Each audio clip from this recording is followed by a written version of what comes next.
Lucas 16.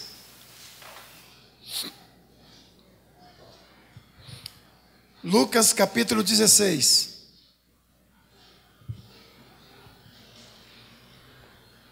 Do versículo 1 até o versículo 13. Vamos fazer uma leitura alternada do texto. Lucas, capítulo de número 16, do versículo 1 ao versículo 13. Leitura alternada do texto.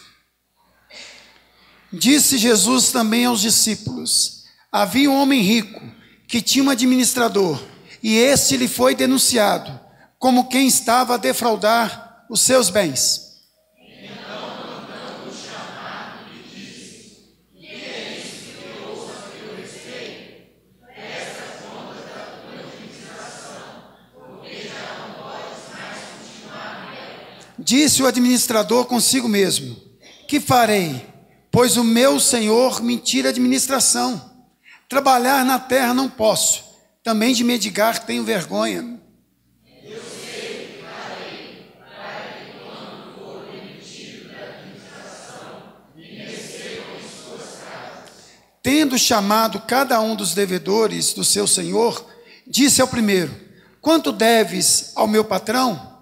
Respondeu ele: 100 fardos de azeite. Então disse: toma a tua conta, assenta-te depressa e escreve 50. Depois perguntou ao outro: tu, quanto deves? Respondeu ele: 100 coros de trigo. Disse-lhe: toma a tua conta e escreve 80. E elogiou o Senhor o administrador infiel, porque soubera ativamente, porque os filhos do mundo são mais sábios na sua própria geração do que os filhos da luz. Eu vos recomendo, das riquezas de origem iníqua, fazeis amigos, para que quando aquelas vos faltarem, esses amigos vos recebam nos tabernáculos eternos. Quem é fiel no pouco, também é fiel no muito. E quem é injusto no pouco, também é injusto no muito. Se, pois, não vos tornardes fiéis na aplicação das riquezas de origem injusta, quem vos confiará a verdadeira riqueza? Se não vos tornastes fiéis na aplicação do alheio, quem vos dará o que é vosso? Juntos. Ninguém pode servir a dois senhores, porque ou há de aborrecer-se de um e amar ao outro, ou se devotará a um e desprezará o outro. Não podeis servir a Deus e às riquezas. Verso 8, juntos. E elogiou o Senhor o administrador infiel, porque esse se houvera artiladamente, porque os filhos do mundo são mais hábeis na sua própria geração do que os filhos da luz. E elogiou o Senhor o administrador infiel, porque este se houvera artiladamente, porque os filhos do mundo são mais hábeis na sua própria geração do que os filhos da luz. Pai, nós te pedimos esta noite que tu ilumines a nossa mente, para que nós tenhamos compreensão da tua palavra, em nome de Jesus, amém. Irmãos, nós estamos diante de um dos textos mais difíceis de ser interpretado de toda a Bíblia. É uma parábola contada por Jesus acerca de um administrador infiel, desonesto, porém extremamente esperto, extremamente inteligente, extremamente hábil. Por isso que o texto em apreço tem sido motivo de controvérsia, porque muitos acham, primeiro, que Jesus é quem elogia o administrador safado. É Jesus quem elogia o administrador desonesto. Primeiro, eu quero lhes dizer essa noite que é um equívoco. Quem elogia o administrador infiel aqui no texto não é Jesus, mas é o patrão, que apesar de ser roubado, fica surpreso com a esperteza, com a sagacidade do seu funcionário. Segunda coisa, para que você e eu possamos compreender essa parábola, nós temos que ter em mente que essa parábola é uma denúncia, não implícita, mas uma denúncia feita pelo Senhor Jesus de forma explícita. E essa denúncia feita por Jesus se encontra na constatação do patrão no verso 8, quando ele diz assim: e elogiou o Senhor, o administrador infiel, porque este se houvera artiladamente, porque os filhos do mundo são mais espertos, são mais hábeis, são mais sagazes do que os filhos da luz. Na versão do Eugene Peterson diz assim: agora vem a surpresa. Sabendo disso, o patrão elogiou o administrador desonesto. Sabe por quê? Porque ele sabia cuidar de si mesmo. Quem sobrevive nas ruas são mais astutos nessas questões do que os bons cidadãos. Eles são sempre abertos e alertas, buscando opções, vivendo da sua própria astúcia. Quero que vocês sejam astutos assim, mas só naquilo que é de fato honesto e correto. Vamos ao texto então, irmãos. Primeira coisa, nós temos a descoberta, a demissão, a estratégia e a decisão. Primeira coisa é a descoberta. Diz o texto que o patrão descobre que o seu administrador, o seu funcionário de confiança, estava lhe roubando. E naqueles dias, ser mordomo, ser gerente, era um cargo de extrema confiança. Prova disto, que Paulo nos diz que você e eu, nós somos mordomos de Cristo, que nós somos administradores de Cristo. Agora, o administrador aqui, o Guido Mantega, daqui da parábola, é surpreendido roubando. Diz a palavra de Deus que ele é demitido. Diz a palavra de Deus que ele é chamado a prestar contas daquilo que lhe fora confiado. Ou seja, o patrão quer uma auditoria completa a respeito das contas. Olha, eu fiquei sabendo que você está me roubando. Eu vou fazer uma auditoria completa a respeito das contas. Até porque a palavra de Deus nos diz que não há nada encoberto que não venha a ser revelado e nada que esteja oculto que não venha a ser conhecido. O sujeito é pego no flagra.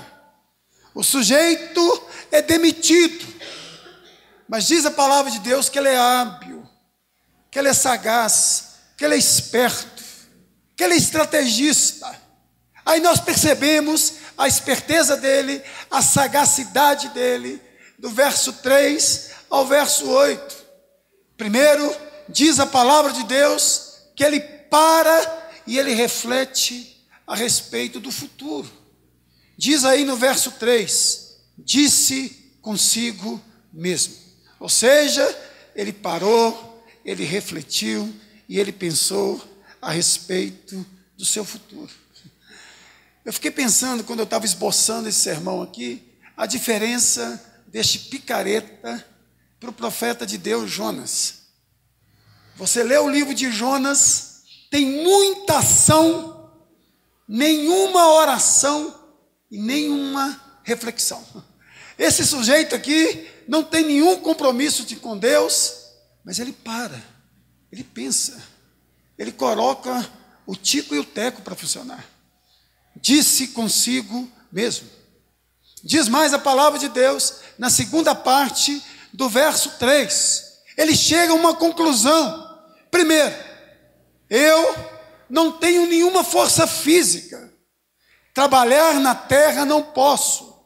A ideia no grego é que ele não tinha mais força vigor físico para trabalhar no campo, para capinar, para roçar, para plantar. Ele não tinha mais, não havia força física nele, porém havia muito orgulho no seu coração, porque ele diz no finalzinho do texto também: de mendigar também tenho vergonha. Ou seja, ele para, ele pensa e chega à seguinte conclusão: força física eu não tenho, eu não posso trabalhar no campo. Também eu tenho uma vergonha enorme de colocar minha cara para fora. Eu não vou mendigar coisíssima nenhuma. Aí ele toma uma decisão: eu sei o que eu farei. Olha o que diz o verso 4: eu sei o que farei para que quando for demitido.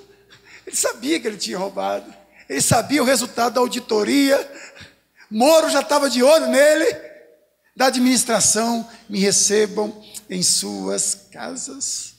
Olha que coisa perspicácia: eu sei o que farei. O que ele ia fazer, gente? Agradar os credores de seu patrão, para que ele tivesse a quem recorrer após a sua demissão. Aí diz a palavra de Deus que ele não perde tempo, ele sai à luta. Verso 5: tendo chamado cada um dos devedores do seu senhor, disse-lhe ao primeiro: quanto deves o meu patrão?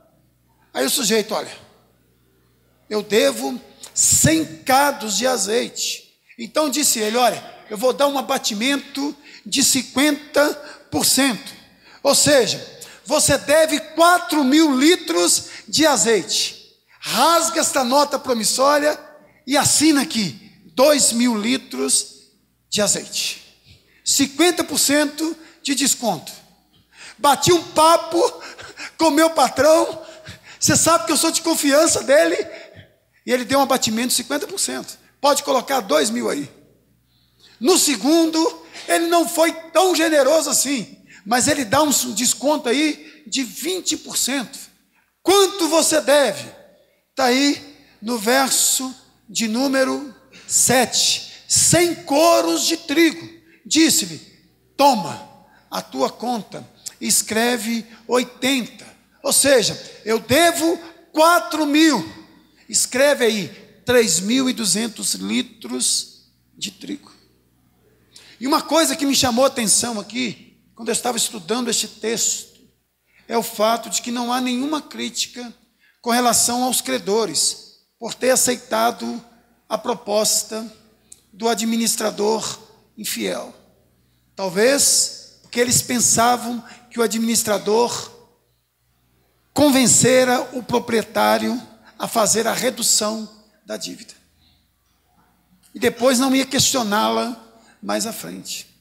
Então a primeira coisa que o texto nos mostra: 4 coisas: a descoberta, a demissão, a estratégia e a decisão. Depois de tudo isto, nós observamos a perplexidade do patrão diante da sagacidade do administrador. Ele sai com esta: e elogiou o Senhor o administrador infiel, porque esse se houvera artiladamente. Porque os filhos do mundo, os filhos das trevas, são mais hábeis na sua própria geração do que os filhos da luz. O administrador aqui, ele não elogia o comportamento ético do administrador. Ele elogia aqui a esperteza administrativa, a sagacidade, a malandragem. E ele também aqui não está dando aval às manobras, mas apenas reconhecendo que o seu funcionário foi sagaz, foi esperto, foi malandro, lhe passou a perna 2 vezes, antes da descoberta e depois da descoberta. Nenhuma coisa, desvio, nem a outra, bajular os credores, pode ser visto como algo moralmente aceito aqui no texto. Não é isso que o texto está dizendo. Ele percebe que o seu administrador se cercou de todos os lados para não sair na pior. Ou seja, eu não tenho emprego, mas eu tenho amigos. Eu tenho gente que eu tenho alguma vantagem a eles. Quando eu sair daqui, eu sei para onde eu vou. Eu sei aonde ficar. Eu sei aonde bater. Eu sei aonde buscar recursos. Eu sou esperto. Aí, irmãos, tem a denúncia de Jesus aqui no texto. Essa parábola nada mais é do que uma denúncia de Jesus a todos nós. O que é perplexidade para o patrão com relação ao seu administrador, é denúncia para Jesus, para os seus discípulos. Primeiro, Jesus denuncia a letargia dos filhos da luz. Porque filhos da luz é uma expressão do Novo Testamento que significa gente salva, gente que já teve o encontro com a luz, gente que saiu das trevas e agora se encontra em Jesus. Se você ler João 12:36, Efésios 5:8, 1 Tessalonicenses 5:5, você vai ver que filhos da luz é uma designação para discípulos autênticos de Cristo. Eu vim ao mundo a fim de que todo aquele que crê em mim não permaneça nas trevas, mas encontre a luz. Palavras de Jesus. Pois outrora erais trevas, porém agora sois luz do Senhor. Porquanto todos sois filhos da luz e filhos do dia, não mais filhos das trevas. É a primeira coisa, Jesus denuncia a letargia dos filhos da luz. Segunda coisa que Jesus denuncia aqui no texto é que os filhos do mundo sabem usar os seus recursos de forma muito mais eficaz do que os filhos da luz. Primeiro, o dinheiro. Eles usam seus recursos financeiros para atrair pessoas para suas próprias casas, enquanto os filhos da luz não usam os seus recursos financeiros para investir no reino, para levar pessoas para a glória. Olha o verso 4 comigo, por favor, e preste atenção na leitura do texto. Eu sei o que farei para que quando for demitido da administração, me recebam em suas casas. Ou seja, o dinheiro aqui é para ser usado aqui debaixo do sol, para que ele seja recebido em casas de tijolos. Verso de número 9, por favor, preste atenção na leitura da palavra.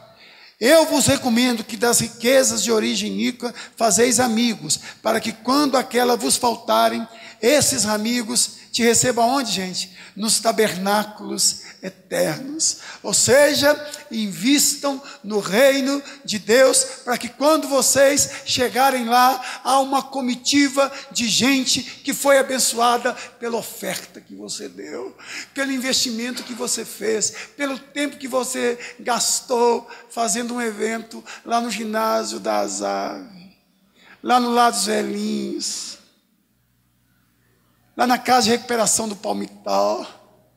Invista. Os filhos da luz deveriam investir mais recursos financeiros para povoar o céu em nome de Jesus.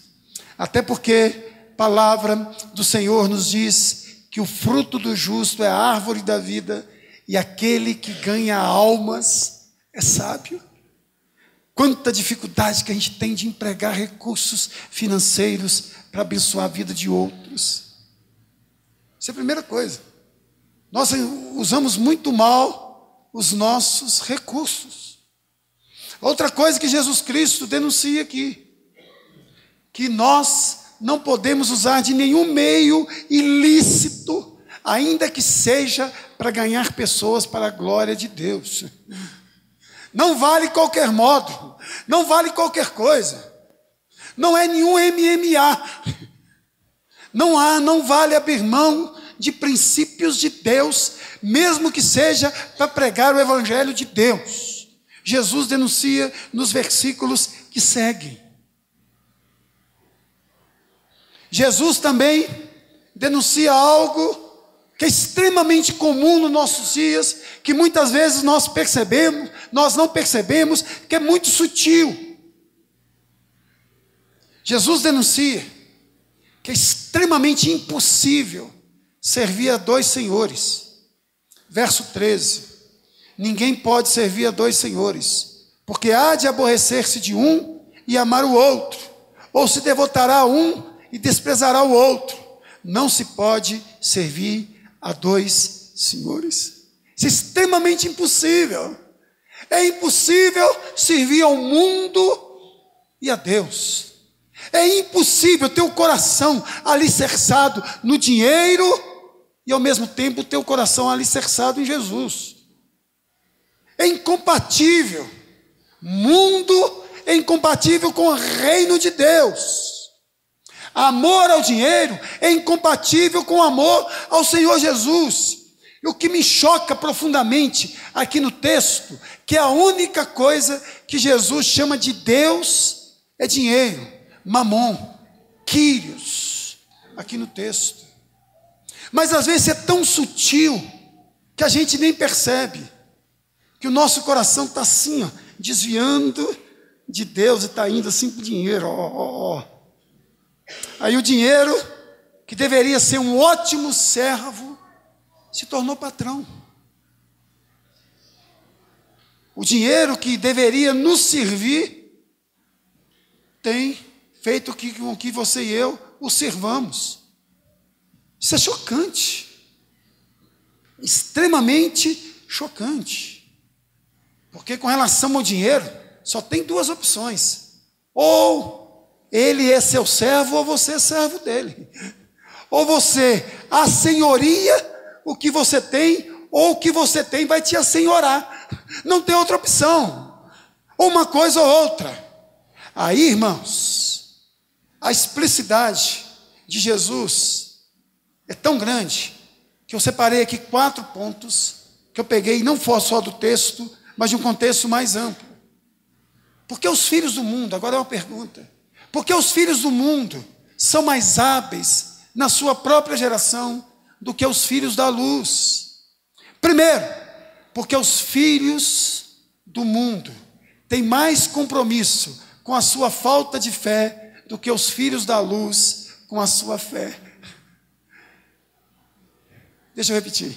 Porque os filhos do mundo são mais hábeis na sua própria geração do que os filhos da luz. Primeiro, porque os filhos do mundo têm mais compromisso com a sua falta de fé do que os filhos da luz com a sua fé.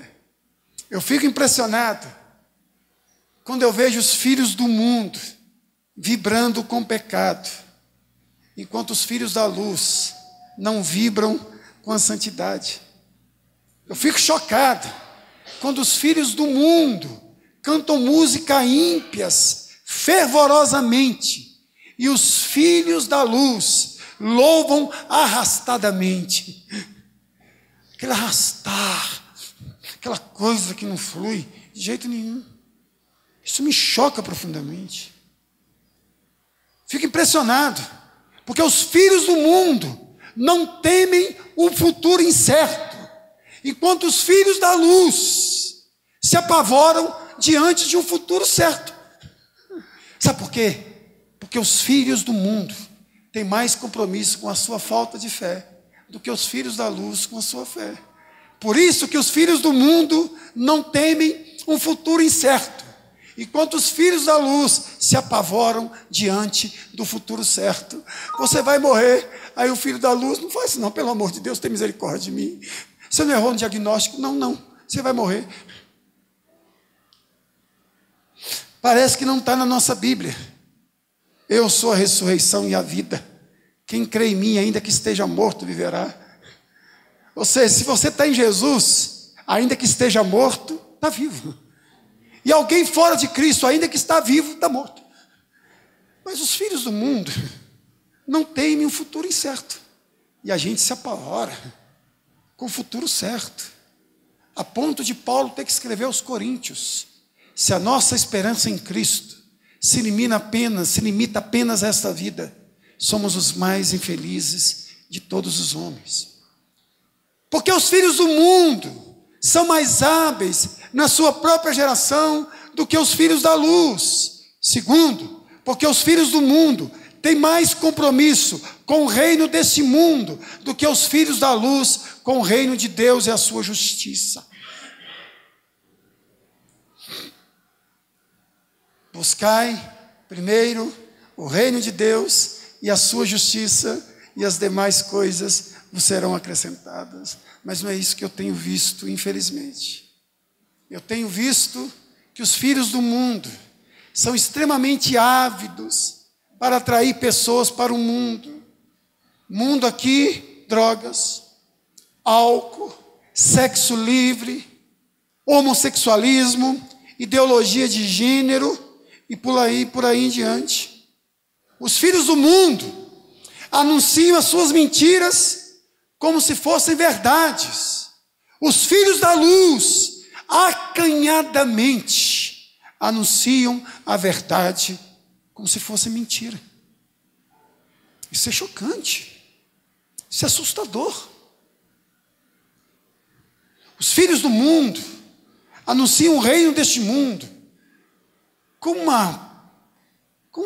entusiasmo, com uma força, com uma intensidade. Eles são extremamente perseverantes. Mas os filhos da luz são acanhados demais, tímidos demais, chegam atrasados demais. Os filhos da luz ficaram anos discutindo se a internet era do diabo ou de Deus, até que o diabo tomou conta de quase tudo. www é a marca da besta, e a gente ficou igual besta discutindo isso, enquanto a besta tomou conta daquilo. Quantos anos os filhos da luz ficaram discutindo se a televisão era do diabo ou de Deus? Enquanto isto, o diabo nadou de braçada, e nada até hoje. Hoje, a igreja evangélica está fazendo o diabo para ficar na televisão. Mas não consegue mais não, o diabo já diabolizou a televisão. Chega atrasado, a gente é tonto demais. Terceiro, porque os filhos do mundo são mais hábeis na sua própria geração do que os filhos da luz. Sabe por quê? Porque os filhos do mundo se preocupam muito mais em acumular tesouros na terra do que os filhos da luz acumular tesouros no céu. Isso também é chocante. Eu vejo as testemunhas de Jeová gastando sola de sapato. Eu vejo os mormons, aquele grupo herético, gastando sola de sapato e dando no mínimo 1 ano da vida deles para a obra. Eu vejo os espíritas barganhando com Deus nos morros da cidade, invocando mortos o tempo inteiro. Eu vejo os hereges vendendo e pervertendo o evangelho de Jesus por aí. Enquanto isto, os filhos da luz estão ilustrando o banco. Estão tímidos, calados. Agentes secretos do reino. 007 de Deus. Ninguém sabe que ele é de Deus. Ninguém sabe que ele é de Jesus. Aí os filhos do mundo vão acumulando tesouros na terra. E os filhos da luz não acumulam nada no céu. Parece que Jesus ensinou outra coisa. O que Jesus disse? Não ajunteis para vós outros tesouros na terra, onde a traça e a ferrugem corrói, onde os ladrões escavam e roubam. Mas ajunteis para vós outros tesouros no céu, onde nem a traça e nem a ferrugem corrói, nem onde os ladrões escavam e roubam. Parece que nós estamos lendo esse texto diferente. Acumulais para vós outros tesouros na terra, onde vós sereis reconhecidos por todos, e por aí em diante. A gente está lendo diferente a palavra. Quantas intercessões você encaminha para o céu? Quantas? Quantas pessoas você visita? Qual tem sido o seu investimento no reino? Você falou de Jesus para quem? Nos últimos 30 dias. Quando você fala de Jesus para alguém, seus olhos brilham. Sai alguma coisa assim diferente? Dá aquela coisa. Você viu o cruzeirense lá? O entusiasmo dele? A gente vive mais com o Cruzeiro do que com Jesus. Mais com o nosso time do que com Jesus. Tem alguma coisa errada conosco, irmãos. E eu quero terminar com 3 aplicações muito básicas aqui. Básicas. Mas eu queria, em nome de Jesus, que você olhasse para mim, por favor. E prestasse muita atenção naquilo que eu vou lhes dizer. Primeiro, tenha em mente que tudo que você tem pertence ao Senhor. E a nossa função aqui debaixo do sol é de administrar bem. Administre bem o que você tem. Use tudo o que você tem para a glória de Deus. Tudo, tudo, tudo. E a palavra tudo na língua grega significa tudo. Profundo, não? Tudo. Segunda coisa, invista pesado no reino de Deus. Não economize nada. Dinheiro, energia, afeto, perdão, consolo, graça, misericórdia, tempo, abraço, visita, beijo, nada. Invista em nome de Jesus. E por último, meu irmão e minha irmã, bota a cara para fora. Bota a cara para fora. Bota a cara para fora. Salgue este mundo em nome de Jesus. O sal dentro do saleiro é apenas cloreto de sódio. Ele só vira sal, tempero, quando ele sai do saleiro. Sal dentro do saleiro, com o passar do tempo, mela. Montoeira de sal se torna insosso o lugar. Se torna um mar vermelho, onde ninguém consegue mergulhar, só flutua. Quanto crente só está flutuando, ó, flutuando, só flutuando. Não mergulha. Traga a luz do Evangelho. Põe a cara para fora. Mostre a luz do Evangelho. Seja esse holofote da graça de Deus, brilhando assim, em nome de Jesus. Vamos orar, gente? Não se esqueça, meu irmão e minha irmã, que nós ouvimos uma denúncia hoje. A denúncia não foi feita por mim. Ela foi feita por Jesus. Porque os filhos do mundo são mais espertos, são mais hábeis na sua própria geração do que os filhos da luz. Fiquei extremamente empolgado quando eu vi o folder aqui projetado. Leva um skate. Começa a conversar com alguém. Conversa normal, gente. Amenidades, coisa do dia a dia. Aí sorrateiramente você vai encaixando o Evangelho assim. Quando a pessoa perceber, ela está santamente contaminada pelo Evangelho. Quando ela assustar, ela já está assim laçada pela graça de Deus. Você conhece aquela pessoa que fala assim, nossa, estou sentindo aquela coisa assim, nossa. A pessoa é convertida e não sabe. Ela já foi alcançada pela graça de Deus. Faz isso. Chega de ficar escondido. Põe a cara para fora hoje, agora, em nome de Jesus. Seja sal fora do saleiro. Traga a luz do Evangelho para este mundo. Vamos orar, gente? Não adianta nada você me ouvir se você não tomar uma decisão hoje. Eu quero colocar a cara para fora. Eu quero ser sal fora do saleiro. Eu quero ser este holofote que aponta para Jesus Cristo. Usa-me, Senhor. Usa-me, Senhor. Ó Pai, nós clamamos ao Senhor esta noite. Que a Tua palavra não fique apenas na nossa mente, ó Pai, mas que a Tua palavra possa ir para o nosso coração, ó Pai, e que a Tua palavra possa produzir vida, que a Tua palavra, ó Deus, possa ser vivida no dia a dia, em casa, no trabalho, na escola, ó Pai. Que nós como igreja, ó Pai, nós possamos colocar a cara para fora e dizermos, olha, eu tenho algo a te dizer. Que nós possamos ser de fato sal do mundo e não sal do sal. Que nós possamos de fato ser luz do mundo. Tenha misericórdia do teu povo, Pai. Em nome de Jesus. Amém e amém.